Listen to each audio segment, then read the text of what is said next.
ಗುರುಜಿನು ಮೂರನೇದಾಗಿ ಮಿಥುನ ರಾಶಿಯವರಿಗೆ ಈ ಜೂನ್ ಮಾಸ ಅದರಲ್ಲೂ ಅಧಿಕ ಮಾಸ ಆಗಿರುವಂತಹ ಈ ಮಾಸ ಶುಭನ ಅಥವಾ ಅಶುಭನ? ಮಿಥುನ ರಾಶಿಯವರಿಗೆ ಯಾವಾಗಲೂ ಅಷ್ಟೇ ಸ್ವಲ್ಪ ಒಂದು ರೀತಿ ಹೇಳಬೇಕು ಅಂತಂದರೆ ಅವ್ರಿಗೆ ಅಪ್ಸ್ ಆ್ಯಂಡ್ ಡೌನ್ಸ್ ಅನ್ನೋದು ಇದ್ದೇ ಇರುತ್ತೆ ಅವ್ರಿಗೆ. ಯಾಕಂದರೆ ದ್ವಿಸ್ವಭಾವ ರಾಶಿ ಅಂತ ನಾವು ಹೇಳ್ತೀವಿ. ಒಂದು ಒಳ್ಳೇದಾಯಿತು ಅಂತಂದರೆ ಅದ್ರ ಹಿಂದೆನೇ ಏನೋ ಒಂದು ಕೆಟ್ಟದಾಗುವಂಥದ್ದು, ಇಲ್ಲ ಅವ್ರ ಕೈಗೆ ಬಂದಿದ್ದನ್ನ ಪೂರ್ತಿಯಾಗಿ ಪಡ್ಕೊಳಕ್ಕಾಗದೇ ಇರುವಂಥದ್ದು, ಈ ಥರ ಸಮಸ್ಯೆಗಳಿರುತ್ತೆ. ಈ ಒಂದು ತಿಂಗಳು ಮಾತ್ರ ನಿಮಗೆ ಬಹಳ ವಿಶೇಷ ಅಂತ ಹೇಳೋ ರೀತಿಯಲ್ಲಿ ಎಲ್ಲ ಗ್ರಹಗತಿಗಳು ನಿಮಗೆ ತುಂಬ ಪೂರಕವಾಗಿದೆ. ಒಂದು ಸೂರ್ಯನ ಸಂಚಾರ ಒಂದು ಬಿಟ್ಟರೆ 15 ದಿನಗಳ ಕಾಲ, ನಂತರ ಇನ್ನೆಲ್ಲವೂ ಅಷ್ಟೇ ನಿಮಗೆ ಅನುಕೂಲಕರವಾಗಿ ಕಾಣಿಸ್ತಾ ಇದೆ.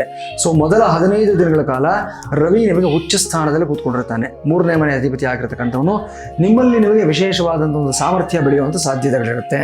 ನಿಮ್ಮ ಪೊಟೆನ್ಷಿಯಲು, ನಿಮ್ಮ ಎನರ್ಜಿ ಎಲ್ಲವೂ ಅಷ್ಟೇ ಡಬಲ್ ಲೆವೆಲಲ್ಲಿ ಇರುವಂಥ ಒಂದು ಸಾಧ್ಯತೆಗಳು ಕಾಣಿಸ್ತಾ ಇದೆ. ಮತ್ತು ತುಂಬ ಸ್ಟ್ರಾಂಗ್ ಆಗ್ತೀರಾ, ಮೆಂಟಲಿ ತುಂಬ ಸ್ಟ್ರಾಂಗ್ ಆಗ್ತೀರಾ.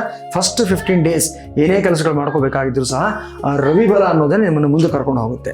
ಕುಜಾನು ಅಷ್ಟೇ ಏಕಾದಶ ಸ್ಥಾನದಲ್ಲಿರೋದ್ರಿಂದ ನಿಮಗೆ ವಿಶೇಷವಾದ ಲಾಭಗಳು, ಅನುಕೂಲಗಳು, ಸಂಬಂಧಗಳಲ್ಲಿ ನಿಮ್ಮ ಸ್ಥಾನಮಾನಗಳು ಇನ್ನಷ್ಟು ದೃಢವಾಗ್ತಕ್ಕಂಥ ಒಂದು ಸಾಧ್ಯತೆಗಳು ಎಲ್ಲವೂ ಗೋಚರವಾಗ್ತಾ ಇದೆ. ಇನ್ನು ಶುಕ್ರ ನಿಮಗೆ ನಿಮ್ಮ ರಾಶಿಯಿಂದ ದ್ವಿತೀಯ ಸ್ಥಾನಕ್ಕೆ ಸಂಚಾರವನ್ನು ಮಾಡ್ತಾ ಇರತಕ್ಕಂಥದ್ದು. ಈ ಸಮಯದಲ್ಲಿ ಸ್ವಲ್ಪ ಅಧಿಕವಾದ ಖರ್ಚು ವೆಚ್ಚಗಳು ಜಾಸ್ತಿ ಆಗುವಂಥ ಒಂದು ಸಾಧ್ಯತೆಗಳು ಕಾಣಿಸ್ತಾ ಇದೆ. ಕೆಲವೊಂದು ಜನಕ್ಕೆ ಮಿಥುನ ರಾಶಿಯವರಿಗೆ ಏನಂತಂದರೆ ಎಲ್ಲವನ್ನು ತುಂಬ ಡೆಕೋರೇಟ್ ಮಾಡಬೇಕು, ಚೆನ್ನಾಗಿ ಇಟ್ಕೋಬೇಕು ಅನ್ನತಕ್ಕಂಥ ಒಂದು ಹವ್ಯಾಸ ಅವರಲ್ಲಿರುತ್ತೆ.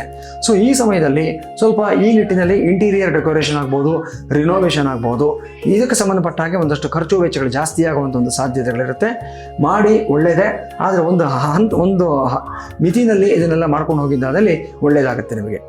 ನೀವು ಪರಿಹಾರ ಕ್ರಮದಲ್ಲಿ ಮಾಡ್ಕೋಬೇಕಾಗಿರತಕ್ಕಂಥದ್ದು ಅಂದರೆ ವಿಶೇಷವಾಗಿ ತಿಂಗಳ ಕೊನೆಯ 15 ದಿನಗಳು, ಮೊದಲ 15 ದಿನಗಳ ನಂತರ ಬರತಕ್ಕಂಥ next second half of the month ಏನಿರುತ್ತೆ, ಆ ಸಮಯದಲ್ಲಿ ರವಿ ನಿಮಗೆ ವ್ಯಯಸ್ಥಾನದಲ್ಲಿ ಕೂತ್ಕೊಂಡಿರೋದ್ರಿಂದ ಆದಿತ್ಯ ಹೃದಯ ಪಾರಾಯಣ ಮಾಡ್ಕೊಳ್ತಕ್ಕಂಥದ್ದು, ಸೂರ್ಯ ನಮಸ್ಕಾರವನ್ನು ಮಾಡತಕ್ಕಂಥದ್ದು, ಅದೇ ಪ್ರಕಾರವಾಗಿ ಗೋಧಿ ದಾನ ಮಾಡತಕ್ಕಂಥದ್ದು, ಇವೆಲ್ಲವೂ ನಿಮಗೆ ವಿಶೇಷವಾದ ಲಾಭವನ್ನು ಕೊಡ್ತಕ್ಕಂಥದ್ದಾಗಿರುತ್ತೆ.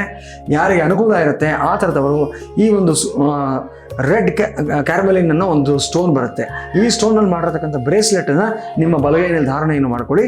ವಿಶೇಷವಾದ ಲಾಭ ಮತ್ತು ಪ್ರೊಟೆಕ್ಷನ್ ಎರಡನ್ನೂ ಸಹ ಪಡ್ಕೊಳ್ತೀರಾ ನೀವು.